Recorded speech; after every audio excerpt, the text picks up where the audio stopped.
on the computer. Hi, I'm Judy of Divina Cucina, and welcome to At My Kitchen Table. And I'm thrilled today to have one of my oldest friends on internet and cooking friends, Terry Crones from, well, now Eugene. You're kind of in Eugene, but where are you now, Terry? I'm in Canterbury in England. We spend half the year here and half the year in Eugene.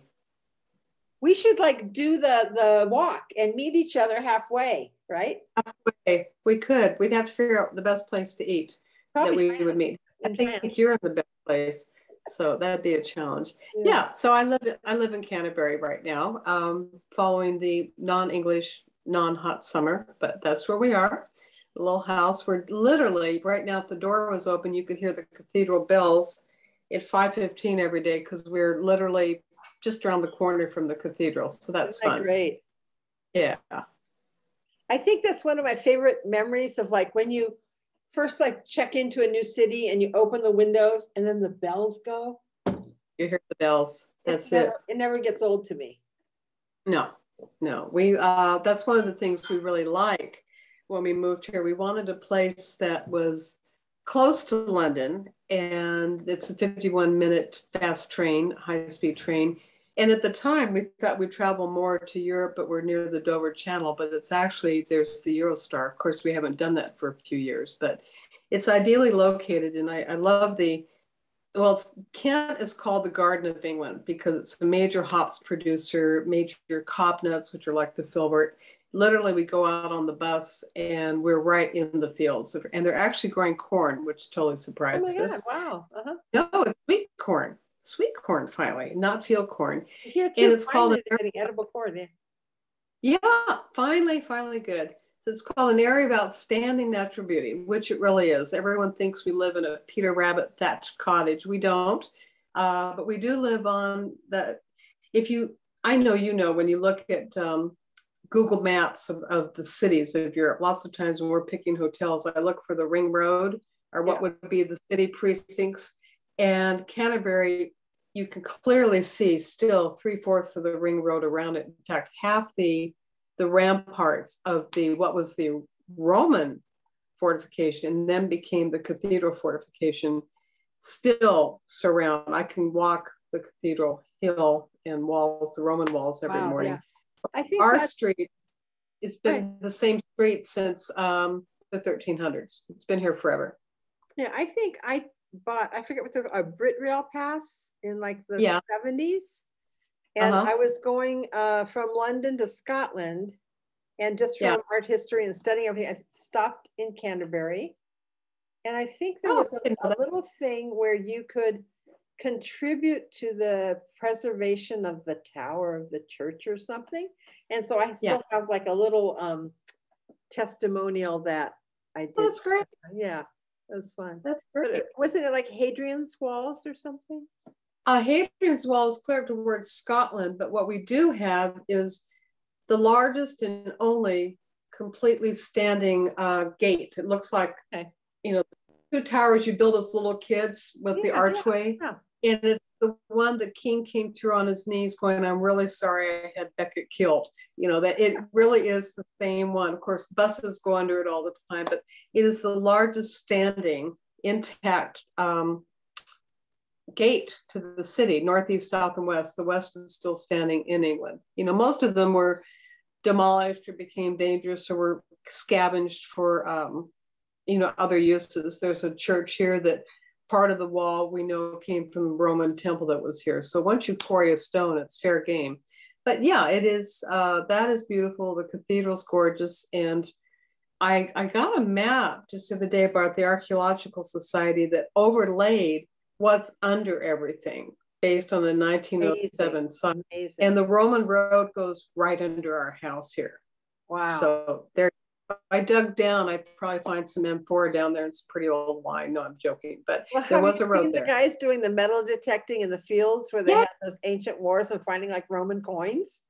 Oh, they're all over the place here. I mean, it just keeps coming up. The soil turns. And it does. We really, around the corner, tragically, we joke, we've got a wine bar in this direction, and in that direction, 700 feet is the Parrot, which is the oldest pub in Canterbury. You can't say oldest pub in England because they're all old, but it was built before Chaucer, and Chaucer probably ate there because it was just outside the city walls. Wow. And its entryway is a Roman wall. So I can really say we live on an old street. No, so just like you. So, yeah, so tell everybody like your little bit of history, because I think your childhood was fascinating. Oh, well, I remember we talked when we first met. I'm a military kid. My dad was Air Force. And so Dad worked, basically it was Air Force, but it was a NATO establishment. So while our family's from the West, from predominantly Nevada, our first posting that I remember was very tiny, was in Izmir, Turkey in the mid-50s. So we went over on the boat out of New Jersey, and they plopped people off. The first city I was ever in Europe was, well, actually not even Europe, was Casablanca. So it was Casablanca, Tripoli, and then Naples and Athens. And then we were the last ones off the boat in Izmir, Turkey in the mid 50s. So that's where I grew up. That's so crazy, isn't it?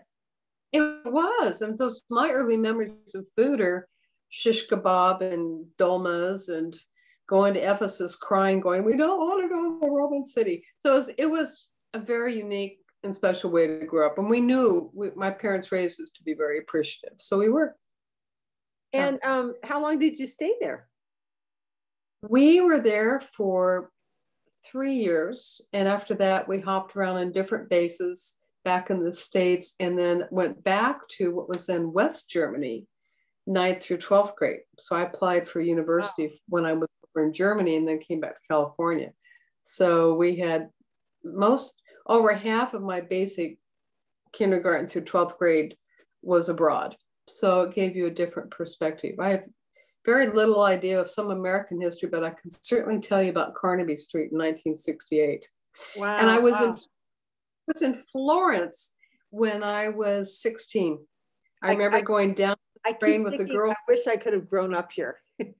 Well, I still remember that. And I was full-fledged art student, because my first degree of an MFA in art was I was going by myself to see everything in Florence. Yeah. And remember buying some big floppy, 70s hat. And I was with a bunch of older women with the Officers Club. It was an Officers Club tour. And they put us on the train, and I cut out every day and just wandered around Florence all by myself. Those were the days. I don't know if I'd let my 16-year-old daughter do it now, but I did. No, you could. There's no problem. I mean, that's just it. You see the kids here, and growing up amidst in a Renaissance town, that the walls really, once you're in the inner city there, they haven't changed.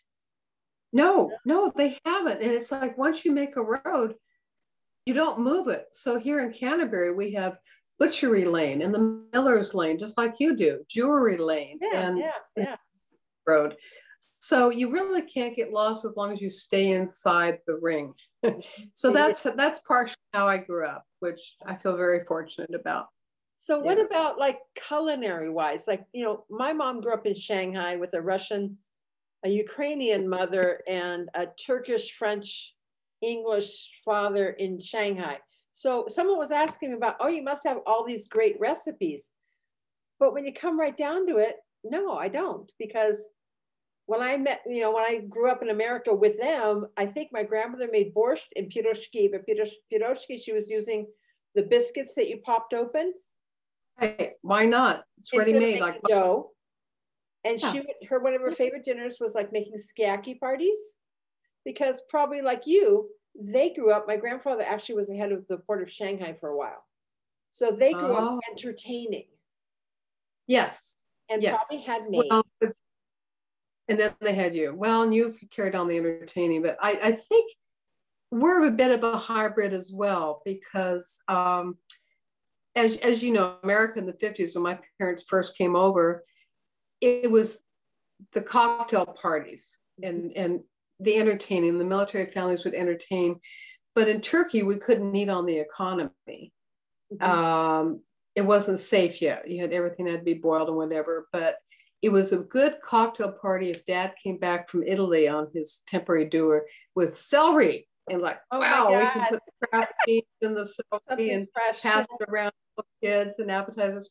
So our food was a mix of everyday average American cooking. At the time, it was changing in the 50s, you know, with appetizers and traveling and rumaki and all these crazy little things that were the high cuisine in the 50s.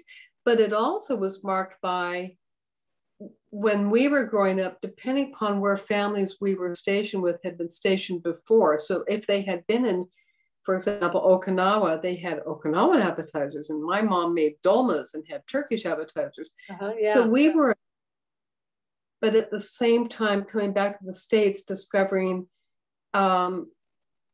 canned mixes like date nut bars in a box. My mom was thrilled after 4 years of sterilizing everything in Turkey to be able to open a box and make a cake. So we had a mix.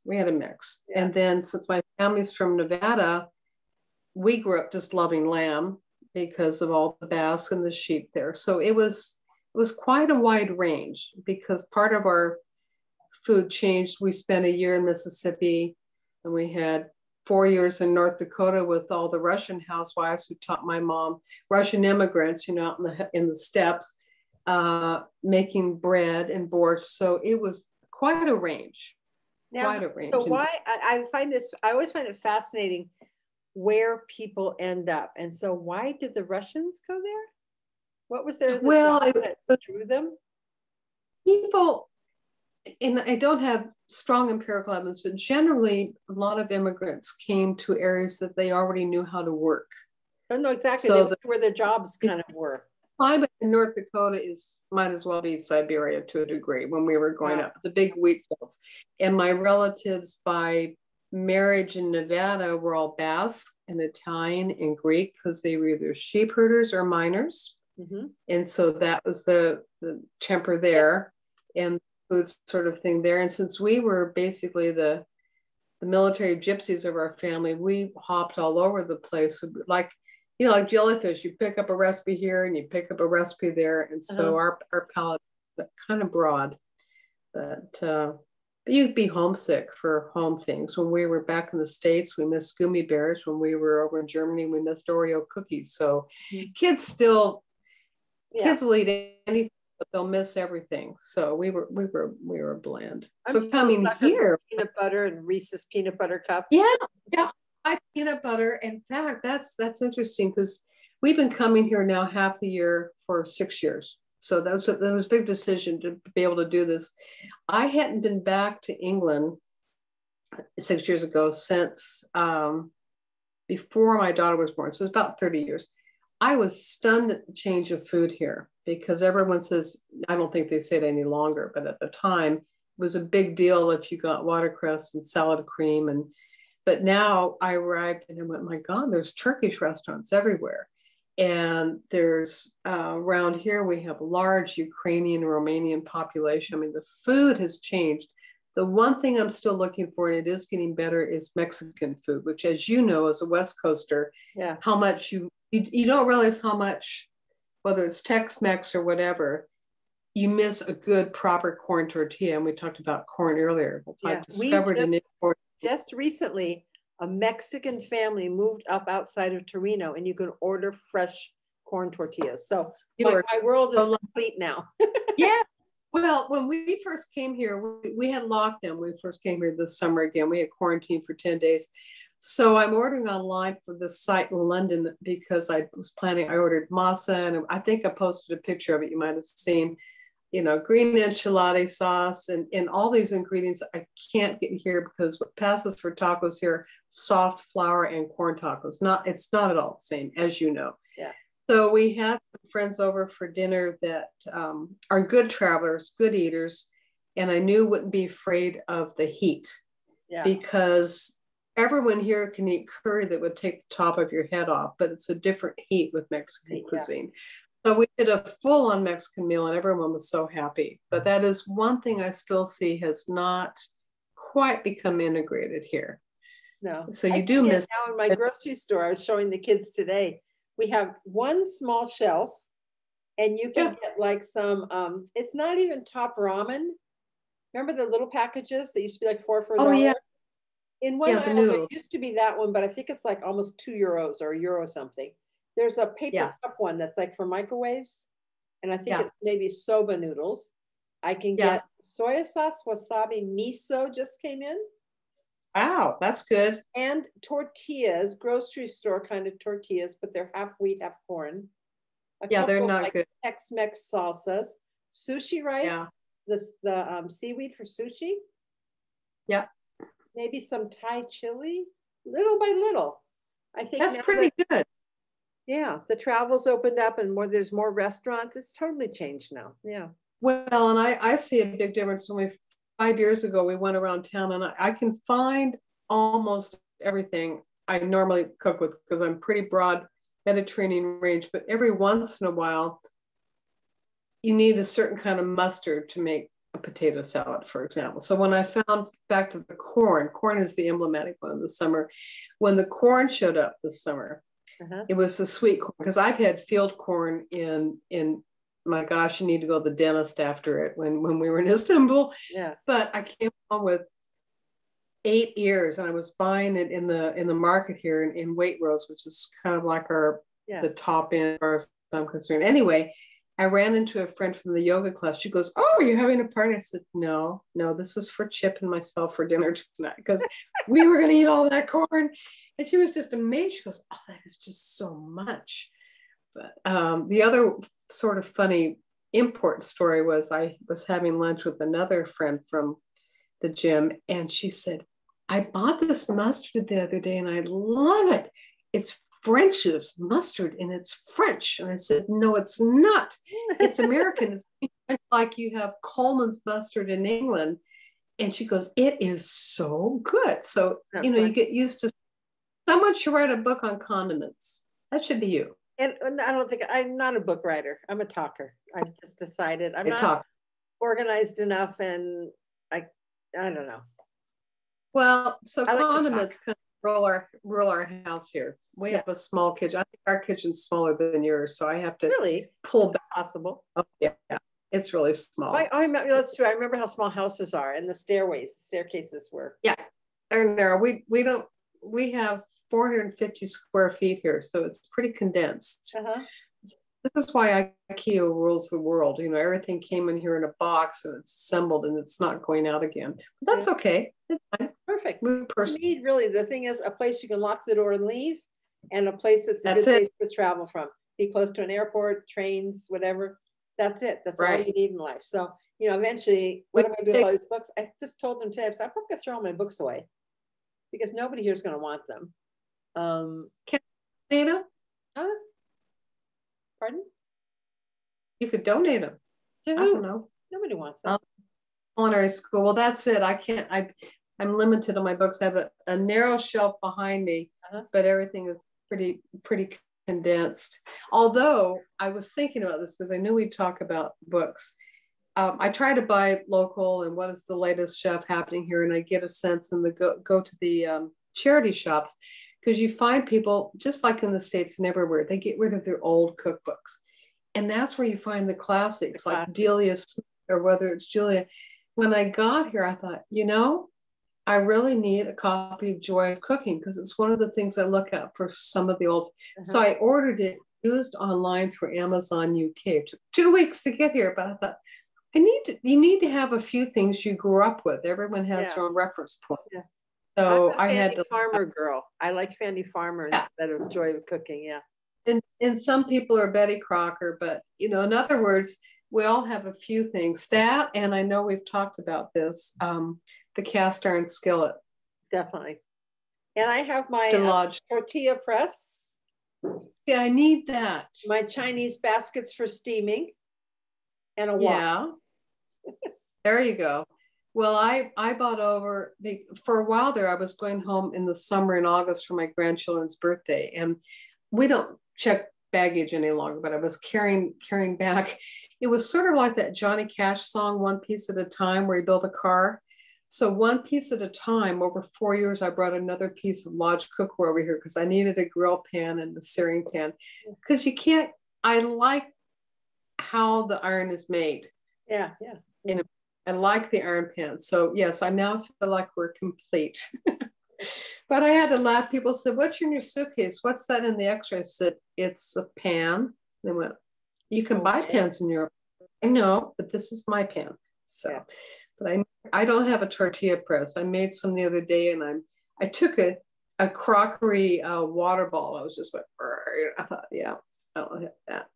But someone also just showed me doing it with your cast iron skillet. Put it between 2 layers of paper and pressing it down and making a press with your cast iron skillet. I also did that. It's funny how you adapt. You know, one thing about being an expat, and of course, COVID has certainly made a difference in the sense we go out. We're flexible here. There's no problem with the shopping. But 2 years ago, we had 2 weeks quarantine when we first arrived, and this year we only had 10 days. We still had to do the test when we got here, but the dilemma was, since I forgot to photograph what I'd left in my pantry that was shelf stable, I gave a lot of things away when we moved away for 6 months, was ordering online how to get and there was this big push last year. Britain is very well set up for home delivery, as I think Italy is for a lot of things. So that infrastructure was already there for different grocery stores and so forth. But there weren't any slots, because they were sucked up. Oh, yeah. But given the time difference, we were in Utah saying goodbye to the grandkids, and it was 2 a.m. here. We're getting ready to sit down to have dinner, and I realized no one's on at 2 a.m. And I said, "Just a minute." And I'm going, making my grocery shopping list. So 48 hours after we arrived, our food arrived, and we've got a wonderful butcher out in the countryside. You go on the 17 bus, exit at Frog Lane, and go to this little prime butcher. He's wonderful. And he would deliver to your door. Oh, great. So he said, "I charge people, you don't charge me to drive all the way out to my butcher. I will bring to your door," because a lot of people here were quite sequestered. So it was great. Within 3 days, the doorbell would ring and our wine delivery came and our food came. And that's one way we did it. But, you still are an expat. Even though I'm here, I think I sound fine. And every single day someone goes, "Where are you from? Where are you from?" with my voice. But we also sound Canadian, because from the Northwest, living there over 30 years, someone said, "Oh, you from Vancouver?" I said, "No, we're from Oregon," and no one knows where Oregon is. So we say above California, below British Columbia. It's too confusing if you say the state of Washington. Yeah. So, a little bit of that. I mean, I used to get upset when people would question where I was from. They could hear I had an accent, but it was funny because sometimes people hear me speak and they're like, "Where are you from?" And they're like, "Sardinia." So I was like, "Oh, that's close. That's at least in Italy." But it was like an accent they didn't recognize, so. Oh. But, I'm from San Francisco, that's fine. Yeah. There's accents here. There's a deep Kentish accent. I'm now getting better at understanding some of the voices here. And that's one of the things I like. We're right near the King's School here, which is a private school with the cathedral. And it's one of the oldest private schools. It was started by royalty with the cathedral. And I hear a lot of Chinese going by, because a lot of our students are from China. And so today, just going up to the market, I'm hearing African behind me and some Polish and Chinese. And when I was first here, I thought, "Gosh, where are those kids from?" The accent was so heavy. And I realized they're from here. They were Kent Village kids. And it was it's like a Glaswegian accent. Or if I was in New Jersey and I couldn't understand people in the airport, so sometimes. Yeah, when we just went to Edinburgh, we ended up leaving because we couldn't understand anybody. Oh, really? Well, that I'm good at now. But the first time we opened our bank, something, and I think it was my first trip to Europe, and I'm like, "They're speaking English? I can't." Yeah, I was better in Paris with my French than in Edinburgh. Well, at least my English. I can read menus, but I can't hear the words in French yet. I can pretty much read all the menus, because you learn that by association. But so there are some elements, as you know, but you've lived in Italy so long. People, I'm still learning, and I'm catching different phrases. And I use phrases now. Charles, my partner, very skilled. He's been coming to England 40 years, so he knows of the word. He goes by Charles here, Chip in the States. It's just easier. That's very British. More formal, more Charles. And so I'm still catching up on some of the idioms. And he goes, they won't understand you. I said, I don't care. They can understand me. We have parties and people go, oh, I love the American words. I went, okay. So we speak American English and they do English and Australian English. So it's all understandable, fortunately. You get there. I think it's so fun too, because I know like even with recipes, people come to Italy and they don't know about regional cuisine. Yes. They think it's what their grandmother made them, you know, and is England like that too? Is there regional cuisine in England? That's a good question. First of all, I had to learn the regional words, aubergine, for example, and courgette. Kent, I've been slowly collecting cookbooks with examples of regional cuisine. I would say Kent is very vegetable based, but I don't think it's a game based cuisine. And what I see, and I'm still trying to learn about, is the regional variations between counties when I look at the bakeries, because some of the cookies will be different, or some of the breads will be different, or they'll have a local name for something that's different someplace else. So there's a cake called a lardy cake that's from up north. It is totally different than the baps that are down here, which are a flat bun, and sometimes they'll it morphs into, it's called a bacon buddy, which sounds ridiculous. And basically it's a roll with a slice of bacon in it. And that's what you grab on the way of the train. I definitely feel that there's regional. I'm still learning some of that here. It's not a highly spiced cuisine down here. Not a lot of garlic, not a lot of herbs. I've planted herbs outside. We have a shared lot here, but a little area around our doorway, and I put in herbs rather than flowers. Oh, perfect. And people by that, and that's fun. But particularly regional, I've noticed we went clear up to the Shetlands last year, clear on basically the edge of the earth. We were closer to Norway than anything by ferry. And it seems that a lot of Scottish cuisine is very smoky, because you have the smoky peat and the smoked haddock and the fish. But down here, it's a very mild cuisine. Because that's what I'm going to ask. It's like oftentimes here when I tell people when they're coming to Italy, I suggest places as destinations. Like if you're going to go to that region over there, you want to eat like the lamb, you know, you want to have this little cake. And sometimes there's these places that, oh, let's go to lunch today and let's go out in that direction, because they do, it's, you know, to me, it's a treasure hunt, right?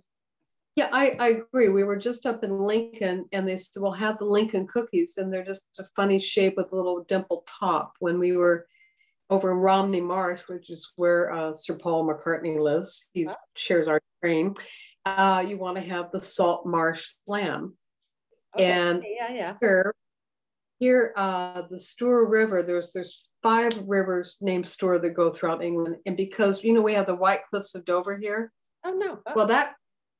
Well, we're only 5 miles from the White Cliffs of Dover that everyone. How close you were, yeah. 5 miles away, and that chalk goes under everything, which is why the vineyards here are starting to produce excellent wine. Mm-hmm. So you want chalk stream trout, because the water is filtered and so clear. They'll advertise it that way, chalk stream trout. So are you keeping some sort of diary or writing about this or sharing information online while you're, I mean, I just find it fascinating, because I just kind of ran through as a kid, you know? Yeah, I should do. I feel like now that we've gotten settled more and I have all my pens and everything, I'm a little bit more attuned and aware of what is more different. Initially, it was just setting up house and getting settled and becoming part of the community. What I have done, though, is I've ended up, because I had a card saying culinary history, I'm not a deep researcher, I'm a teacher. I'll put together lectures. Is the last 2 years and going for next year, I'm giving a keynote talk to the Friends of the Canterbury Cathedral about food. So 2 years ago, I did salt, because the word Whitstable near here is a word for salt, and they make salt here. One of the top restaurants is this little pub, considered one of the best in England, is nearby, because we're right, as I said, 5 miles from the ocean, and the oysters are so pure. But it was about salt. And then I lectured about almonds. Remember when we did that with the ICT? I pulled in almonds because it's a good tie into the cathedral. And I'd just been in Portugal before that and brought in all the convent sweets they still make down there, like they would have made here, which you already know about. So next year I'm going to talk about honey because of the honeybee here, and the cathedral likes a tie-in. So I'll tie it in with the candle making and the beehives that were basically coils of straw. So they look like that old cartoon beehive. That's what they look like that. And put them in the fences around the cathedral. So the bricks have this little opening. So I haven't written, you'll inspire me to do that. What I've mostly done is the research, how's medieval food changed here, and used it for talks. What that'll turn into. The other day, because I did a medieval sauce, I'm doing weekly recipes. So the first week of harvest season now, I did agresto, which is technically, there's verjus in France, which is just the juice of the unripe grape, right? Pressed, not really fermented, preserved. And then we have an agresto, well, medieval one that was a sauce where you used the agresto juice, the unripe grape juice, and it was with almonds and the grape juice. And so it's like an original, I would call it a salsa verde. Now they do a parsley garlic. So it had garlic, it had walnuts, the unripe grape juice, beautiful. I'll send you the recipe because it's bright green. And then because I had the grape juice from the year before, I didn't make any this year. I added then some chopped up, just regular grapes, and it just came out so beautiful. Great. Sounds wonderful. Sauces are so much fun. And it had, then you heated it and you added honey to it. And I think a little bit of black pepper. It sounds very Arabic and Roman at the same time too. Well, that's like the old I mean, you know, I love, you and I both, tracing those recipes back and how you got the different variations, right? And how it moved. Right. And I'm interested in the nuts here and all the spices and in marzipan and so forth. And one thing I've started to pay attention to, I think that was my picture I sent you. I'm wearing this hop. Yeah, the hops. I love that. That was so beautiful. Well, that is from, I gave you a choice. And yeah, I like that one too. In fact, that wreath is all dry, but they're hanging in our entryway. Every year they have the Green Hop Festival. And that's coming up because we just had the cathedral is open to the whole city precincts. The hop princesses. It's like the prom or the harvest princesses, and these little with the hop wreaths, and they bless the hops and the harvest. And so there will be a Green Hops coming out, the first pressing of the beers, and we're members of Campaign for Real Ale, which its goal is to save the old ways and save the old pubs. So we got our hops, we were wearing them. So that was worn when we went to Faversham near here, which is one of the oldest still processing breweries in England, Shepherd Neame. And the streets were full of everyone wearing these, you know, kind of like the Rose Bowl, everyone's wearing flowers. So I love it because the hops, there's a fence right around for me growing with hops. And I'm going to ask if I can pick some and sketch them out or whatever. Maybe I'll draw them. I don't know. Yeah. One of my girlfriends during COVID who did totally other things went back, and she had started her life in Florence. She's Australian, as a street artist. Met her husband, fell in love, and then she started producing a beautiful magazine with photographs in Florence for people that are traveling, had kids and all that. She went back to drawing and started doing botanicals as well. She'd go to the market too and pick up, you know, the artichoke, and then the apples and the sunflowers. And then she got commissioned to do portraits, and her work was just so gorgeous. I think it's really beautiful to see what came out of COVID. How many really kind of pivoted and changed and brought skills that maybe they had buried away back, you know? I think that's a good point. And I know more and more people started cooking. I had a talk with a fellow in a cooking store here, that all the stores were closed during lockdown unless you were deemed essential. And I was buying a knife from him. And I said, how did you stay in business? He goes, well, the back part of our store had cleaning supplies for restaurants. So they called us essential. We kept them at the back. So as they walked through, they saw all my other things. And I said, oh, clever. And he said, I sold a lot of pans and knives because people realized their knives at home were rubbish. Yeah. And they were cooking more. And so I see that as one of the changes. The takeout definitely improved. The customized takeout restaurants saved many restaurants here because you could order online the complete box of wonderful food delivered to your house, finish it at home. And it's not the same as takeout, get your pizza delivered to your house. It was complete sets of finish it at home. People got very creative. What? I thought people got very creative. You know, they were creative, and with it kept instructions people, and almost like a little cooking school, but they did the work for you. And then and you felt like you were cooking because you were finishing something off and adding a sauce and maybe a plating idea. Right. And that's what kept some of the places here going too. Just like my butcher who said, I'll deliver to your house, whatever it takes. And so we called. I said, I like this, this, and this. And the next day was, hello, and here's these beautiful little lamb chops. And they had a little video on their FaceTime saying, you want lamb? And he pointed across the street and they're cute, bouncing around. He goes, can't get much in this little candy shacks. And he goes, yeah.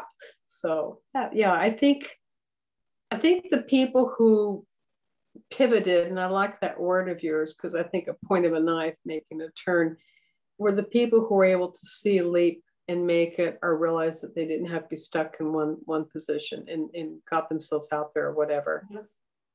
Well, I think too, if you like, you know, people like me, I don't know, you've been a teacher, so you probably had a steady job for a long time, but you know, I kind of started out in one thing, and I was an art major, and then I didn't want to teach art. I thought to be in a classroom, but I loved art, and then I loved travel, and then travel brought me to food. Yeah. And then connecting the points all together. So when I take a class, I'll take a calligraphy class. I took an etching class. I've taken a bookbinding class. I still love art, and I love creating art. I love photography. I still can't draw, but that's okay. And I just think travel experience has helped me a lot. Someone in Greece once told me he had one of those little kiosks in the Plaka in Athens that sold everything. And he said, I'm like, how did you come up with this idea of this tiny little kiosk? And I remember we used to go and buy like Metaxa brandy and chocolate bars. But he had newspapers, shoestrings, belts, hair, toothpaste. And he said, whatever I couldn't find, that's what I put in my shop. That's great. Genius. I'll come back to your point about, yes, I worked for 39 years as a teacher, but I kept myself going. I was at risk of losing my job about every 5 years because of cutbacks and changes. So I started, and then I added on the culinary program, and then I added on teaching English with senior English. They always had an art component and then a food component. One of the first classes I invented was, what did Michelangelo eat? It's for middle school. I love that idea. And we talked about that, you know, they would do a little mosaic, and then we'd have a little recipe that would be something from that time when we roam around without trying to culturally appropriate. I wasn't making fun of any traditional arts or crafts. I don't get this cultural appropriation. It's educating. Yeah, but I had to keep reinventing myself because every couple of years they go, you're on the chopping block, because art was not considered essential. And so I pretty much, you know, I could do Beowulf in the morning, and then we'd have calligraphy, and then I have ceramics. Then all of a sudden I'd be in French cuisine, and you realize that that's a lot of different things to keep yourself going. Plus, it makes it easier to pivot. See? Yeah. Plus, I did commercial art at night to make the bills, and then I joined IACP, and that was my ticket out. That's how I met you. That's at the beginning of the year, we had to do our goals. And I said, I have to attend this national conference. So it was cast in stone to keep myself going. And that helped the last 10 years, was meeting other people doing so many different things too. Yeah, it's fun to have people to talk to that understand what you're talking about. Yeah. You're not speaking in the third world here, although a lot of our friends, we've gotten quite involved with some of the wine world here through, because that's Charles's interest. But a lot of our friends don't necessarily cook. They like good food, but we're still seen as sort of like, how quaint that you have sage growing outside your door. And I'm not making fun of my friends. They're wonderful here. But one lady said, you're doing something people don't do. You know, she said, can I have some sage? And I looked out the window. She's taking 2 leaves. I said, it's taking over. Please make a bouquet. Take it away. Go, go, go, go, go. But so then you have to show her that you're going to actually eat the sage. Yeah, I'm standing there chewing it up necessarily. Yeah, still a teacher. So before we left last year, I had little yogurt things identifying all the herbs, but then the gardener pulled them out, thought it was tacky. But you try. Well, I was just thinking too, I just, Marcella Hazan's husband still writes on her Facebook page and answers questions like as Marcella. And so I posted a picture of a young butcher from here that opened up in Virginia in America. And he's making Italian salamis there because you couldn't ship things in. Pivoting. Right. So his dad still functions here. His dad still works here. They've still got the family farm. They raise the Cinta Sinese pigs, which are the oldest pig from this region. Right. Eat chestnuts and acorns and all that. And in Marcella's last book, I had told Victor about my new butcher that was opening. So he sent him some samples to Victor, and Victor was like, oh, that's great. He put them in the back of the book, but he didn't like some of the things because they were Tuscan flavored. Oh, yeah. But he was nice enough. And so this other man that was here for lunch today has a restaurant in Fort Myers. He's from Florence, Italy, moved to Florida, couldn't find real Italian food like he grew up with, because it's mostly Southern Italian. And so he opened his own little cafe, and Victor goes, oh, I'd love to go. I'm 97. I'm almost blind, but I could probably have somebody drive me there. Isn't that interesting? We have friends arriving in 10 days. He was in the wine industry, one of my neighbors, and we were on professional committees together in Oregon. He's moved to Fort Myers because that's where his family is. And he's Italian-Irish extraction, and he's coming down over here with his friend. I'll have to put them in touch with the name. What is so small world inspiration, right? Yeah. That's amazing. Every once in a while, we'll go down the street, and actually I've seen someone wearing a Duck t-shirt, or University of Oregon, which is what we're known for. But mostly Duck in the airport. yeah. Mostly, I think someone said, well, in America, they only eat hamburgers. I said, that is so not true. Just like in England, they do eat more than bubble and squeak and bangers and mash, which sounds really odd, those old-fashioned words. The world is more multifaceted than that now, I think. Yeah, well, I remember too how disappointed I was when I came to England and ordered fish and chips for the first time, expecting American version of fish and chips. And there's this whole beautiful fillet, huge, a whole plate of fish. And I'm like, that's not fish and chips? What's this? I wanted little bites I could dip in the malt vinegar, today. And do you have any place that you want people to follow you, internet or web or blog or nothing? No, they can always write me by my email. You can find me that way if you want to give my email, and I'd be happy to respond. I haven't started any of that yet. I had one initially years ago and I stopped. I still don't know where I'm going to go with that, but happy to answer questions. But it's just been fun. I remember when we first met sitting on that bus in the IACP. So it's been a great joy over the years, especially so proud of all the things you've done. Esther Bever was been fun to connect with people. It's like my only culinary social life, right? I was telling someone today, like, I'm lucky if I see a sheep walk by my door. It's like oh, well, we're the opposite. I'm literally on the street, and there were some kids outside the door today making some sort of movie. Some of the local kids running up and down the street going, cut again.